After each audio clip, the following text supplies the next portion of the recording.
ఏంటని ఆ పందెం? ఒక మనిషి 50 పరోటాలు వేసింది వేసినట్టు తినాలి. అలా తింటే నేను మీకు 100 రూపాయలు ఇస్తాను. పైగా మీరు తిన్న వాటికి డబ్బులు కట్టక్కర్లేదు. అలా కాకుండా మీరు ఓడిపోయారు అనుకోండి, మీరు నాకు 100 రూపాయలు ఇవ్వాలి. ఇంకా తిన్న పరోటాలకు డబ్బులు కట్టి వెళ్ళాలి. ఏంటి అర్థమైందా? పంద్యానికి నేను రెడీ. 4 పరోటాలు ఎవరా? నువ్వు వచ్చే వరకు వాసన చూస్తూ కూర్చుంటారుకున్నావా? అయిపోయినాయి, వెళ్ళి పట్టరాబా. ఏయ్, ఆ బకెట్ పెట్టెళ్ళు.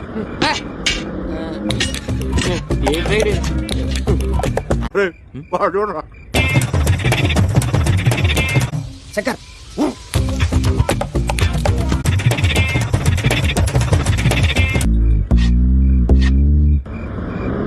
చాలు, 50 తిన్నాను. 42 తిన్నావయ్యా? 50 తిన్నాను. కావాలంటే గీతలు లెక్క పెట్టుకోవయ్యా. 42 ఉంటాయి. 50 తిన్నా నాకు తెలీదా? వడ్డించిన నాకు తెలీదా? 42 ఉన్నాయి. నేను ఒప్పుకోను. నువ్వు అన్ని దొంగ లెక్కలు చెప్తున్నావు. నేను తిన్నాను. కౌంట్ మొత్తం దులిపే, మళ్ళీ మొదటి నేను తింటాను.